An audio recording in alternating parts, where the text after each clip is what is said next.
इस एक्सरसाइज को शुरू करने के लिए आप सबसे पहले तो अपने कंधों को रिलैक्स कर लें, क्योंकि हमारे कंधों पर बहुत ज़्यादा तनाव होता है। तो आप थोड़ा कंधों को रोल करिए, थोड़ा ढीला छोड़िए, और अगर दोनों हाथों की मुट्ठी बांधें, थोड़ा छाती पर टैप करें, आपके लंग्स और यहाँ का सीने की जो मसल्स हैं, मांसपेशियाँ हैं, ये भी रिलैक्स हो जाएंगी। इसके बाद अपना बायां हाथ आप अपने पेट पर रखिए, नाभि के ऊपर, दूसरा हाथ आप उसके ऊपर रख सकते हैं। आपको ये मूवमेंट दिखेगा। देखिए, जब किसी फुग्गे में हवा भरते हैं तो फुग्गा फूलता है, और फुग्गे में से हवा निकालते हैं तो फुग्गा पिचकता है। तो आप पेट को फुग्गा समझिए। अब इसमें हम सांस भर रहे हैं।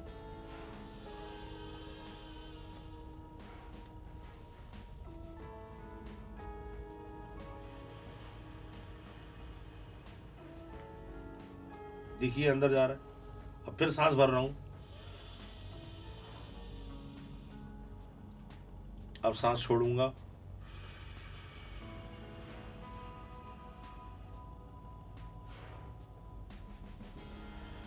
इसको आप लगभग 15 बार लगातार करें। आपकी नाभि में थोड़ा दर्द होगा शुरू में, ऐसा लगेगा, क्योंकि आपको आदत नहीं है। और शुरू में तो सब ऐसे ही करेंगे। वो बिल्कुल गलत तरीका है। शीशे के सामने खड़े हो जाइए। खड़े होकर आप साइड भी कर सकते हैं। साइड में खड़े होकर करेंगे तो शीशे में आपको अपना पेट फूलता पिचकता ज्यादा दिखाई देगा। लेकिन अभी जो कर रहा हूं, एक बार और बता देता हूं, ध्यान से देखिए। सांस भर रहा हूं,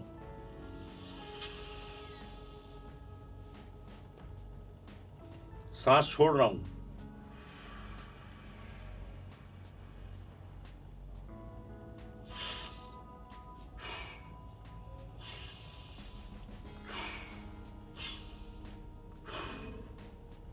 इसी को धीरे धीरे आगे बढ़ाएंगे, कपालभाति में बदल जाएगा।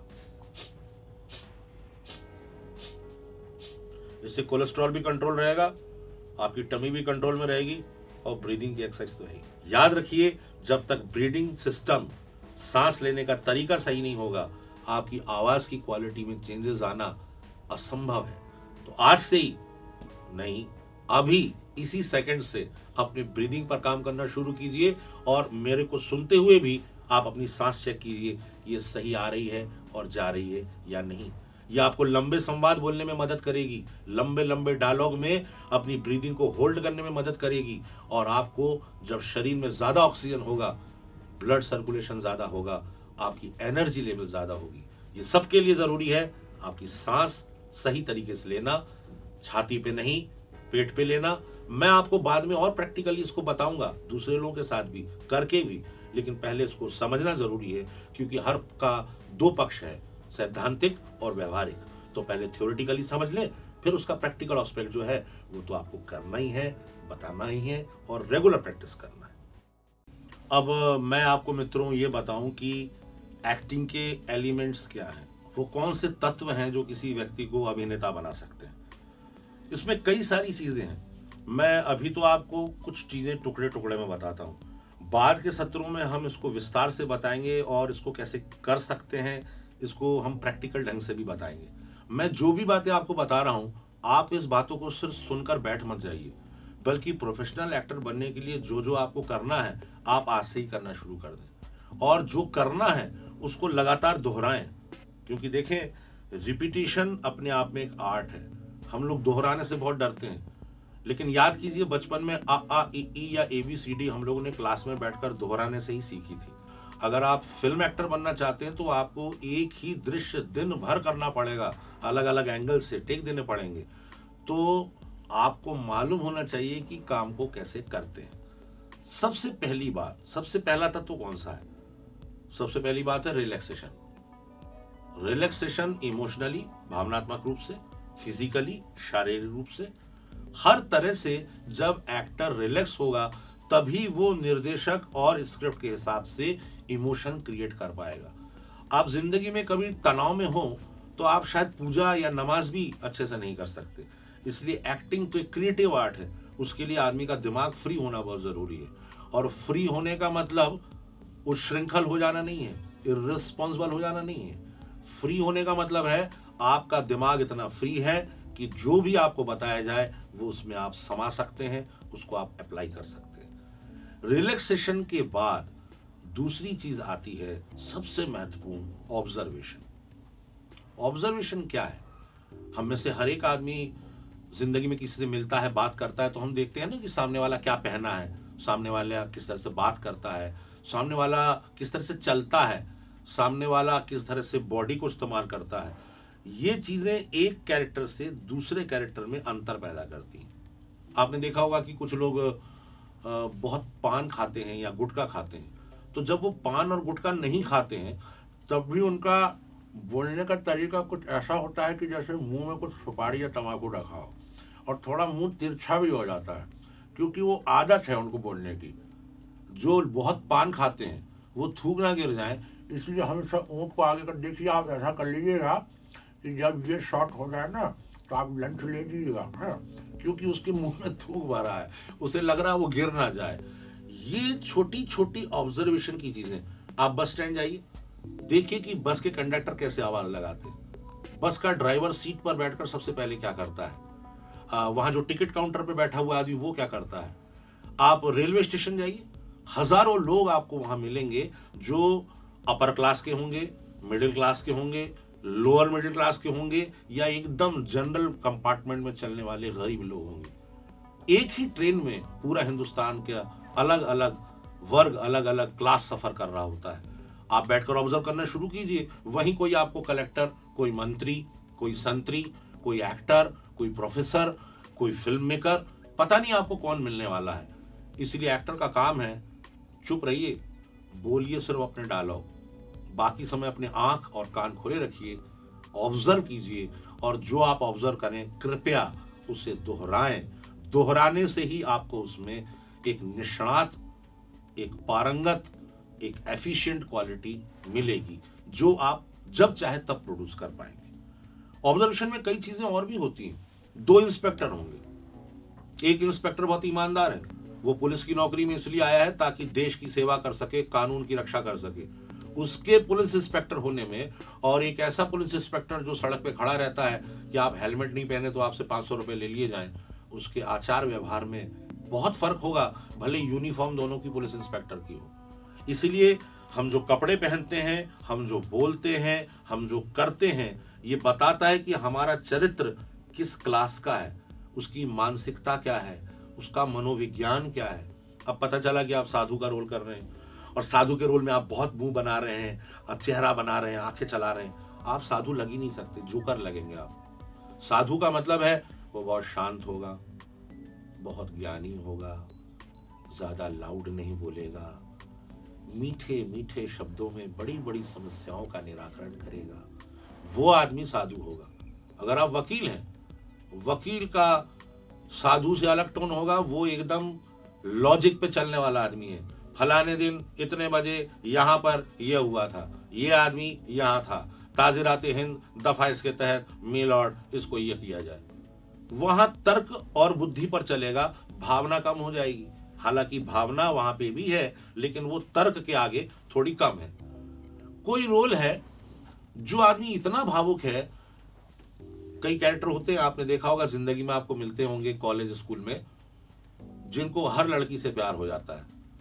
वो जिस लड़की से मिलते हैं उन्हें लगता है वही उनकी आदर्श शी है।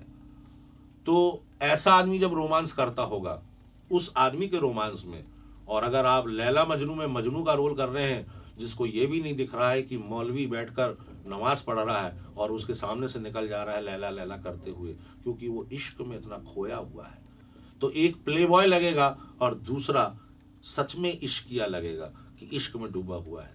ये चीजें कैरेक्टर को तर्क सम्मत बनाती हैं, लॉजिकफुल बनाती हैं, वास्तविक बनाती हैं, और तब ऑब्जर्वेशन, इमेजिनेशन, फीलिंग, एक एक्टर अपने अंदर कैसी भावनाएं रखता है और उसका मनोविज्ञान कैसे काम करता है, ये सब मिलकर तय करता है कि वो चरित्र को कितना वास्तविक, कितना अच्छा, कितना लॉजिकल बना पा रहा है।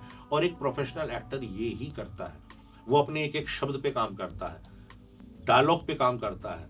डायलॉग सिर्फ बोलने पे काम नहीं करता, वो ये भी पूछता है निर्देशक से कि सर क्या ये डायलॉग बोलते समय यहाँ पे मैं पॉज ले सकता हूँ, चुप हो सकता हूँ, उस चुप्पी में मैं अपने एक्सप्रेशन और दूंगा। या सर ये डायलॉग बोलते हुए क्या मैं ये एक्शन कर सकता हूँ कि मैं गया और मैंने खिड़की खोली, बाहर झांका और फिर पलट के बोला, क्या मैं इस तरह से कर सकता हूँ? निर्देशक अपने हिसाब से उसको स्वतंत्रता देता है, लेकिन फिर भी आप याद रखिए, निर्देशक जो चाहेगा अभिनेता को करना वही होता है। तो लगातार प्रैक्टिस, समय के प्रति प्रतिबद्धता, अपने काम के लिए एक असाधारण आपके अंदर प्रतिबद्धता होगी और आप नियमित रूप से अभ्यास कर रहे होंगे और उन अभ्यासों को जो मैं आपको बता रहा हूं उन्हें दोहरा रहे होंगे रोज। आप समझिए प्रोफेशनल एक्टर बनने की रास्ते पर आप चल निकले। तो फिर जैसा मैंने कहा, आज से आपको समय गंवाने की बिल्कुल जरूरत नहीं है। आप अगर स्कूल में हैं वहां ऑब्जर्व करना शुरू कीजिए, कॉलेज में है वहां, अगर आप दुकानदार हैं और दुकान में बैठते हैं तो बहुत अच्छी बात है, मार्केट में ऑब्जर्व कीजिए। अगर आप कहीं के बुकिंग क्लर्क हैं तो आने वाले ग्राहकों को ऑब्जर्व कीजिए। आप जहां जिस प्रोफेशन में हैं, जो कर रहे हैं, आप समाज को ऑब्जर्व करना शुरू कीजिए, क्योंकि देखिए समाज में से चरित्र आते हैं, समाज में से कहानियां आती हैं और समाज ही फिल्म देखने आता है और समाज के लोग ही फिल्म बनाते हैं और समाज के लोग ही उनमें काम भी करते हैं। तो जब तक समाज, समाज के लोग, समाज की भावनाओं से आपका अभिनय, आपकी एक्टिंग नहीं जोड़ेगी, वो वास्तविक नहीं लगेगी, प्राणवान नहीं बनेगी। इसलिए आप जहां भी रहिए वहां प्रैक्टिस करना शुरू कीजिए, रेगुलर प्रैक्टिस करना शुरू कीजिए, क्योंकि इन रास्तों पर चलकर आप भी बन सकते हैं कल के सुपरस्टार।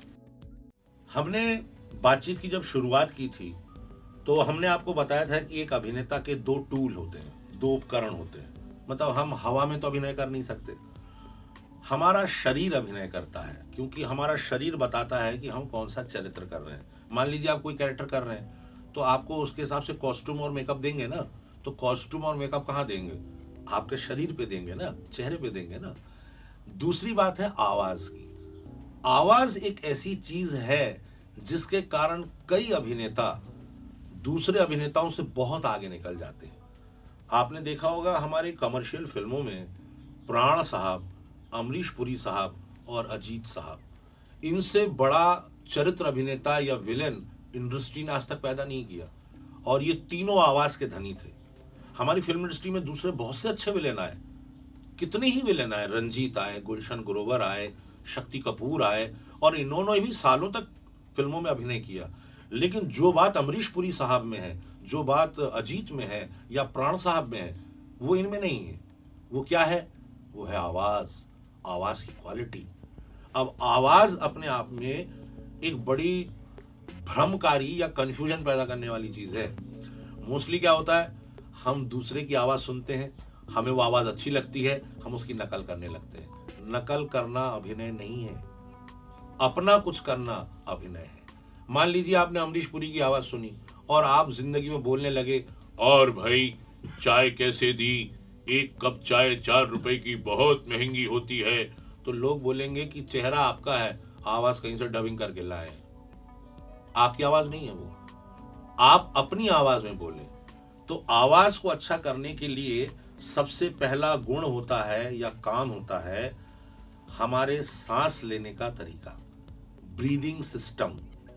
ब्रीदिंग सिस्टम कहां से आता है? सांस लेते हैं हम नाक से, नाक से सांस होते हुए हमारे गले की ट्यूब से होते हुए छाती में जाती है, जिसको हम लंग्स पार्ट कहते हैं। हम में से अधिकतर अभिनेता जो ट्रेंड नहीं होते वो शुरू में गलत ढंग से सांस लेते हैं। गलत ढंग से सांस लेने पर आपकी आवाज कभी अच्छी नहीं होती। देखिए, हमको बोला जाए कि सांस लीजिए तो हम क्या करते हैं? अब ये पूरा का पूरा यहां आ गया। देखिए मेरी छाती अकड़ गई, मेरे कंधे भी थोड़े अब नॉर्मल लग रहे हैं, जकड़े हुए लग रहे हैं, फ्री नहीं लग रहे हैं। सांस सबसे ज्यादा कहां जा सकती है? सांस लेना मतलब हवा भरना, ऑक्सीजन भरना। हवा वहां जा सकती है जहां शरीर में खाली जगह हो। लंग्स के अलावा पेट में सबसे खाली जगह जो होती है वो हमारा पेट है। जो लोग बायोलॉजी या जीव विज्ञान के विद्यार्थी रहे होंगे उन्हें पता होगा कि हमारे पेट में 27 किलोमीटर लंबी आंत है। 27 किलोमीटर लंबी आंत हमारे पेट में है। इसका मतलब कितनी खाली जगह हमारे पेट में है। याद कीजिए, जब हम गर्भस्थ शिशु थे, एम्ब्रियो थे, हम अपनी माँ से खाना पानी कहाँ से हासिल करते थे? हमारी माँ की गर्भ की नाल जो जुड़ी होती थी वो हमारा नाभि है। अगर हम अपने शरीर को 2 बराबर भागों में बांटना चाहें तो नाभि ही सेंटर पॉइंट आएगा। इसलिए ब्रीदिंग को पेट के ऊपर कंसंट्रेट करते हैं।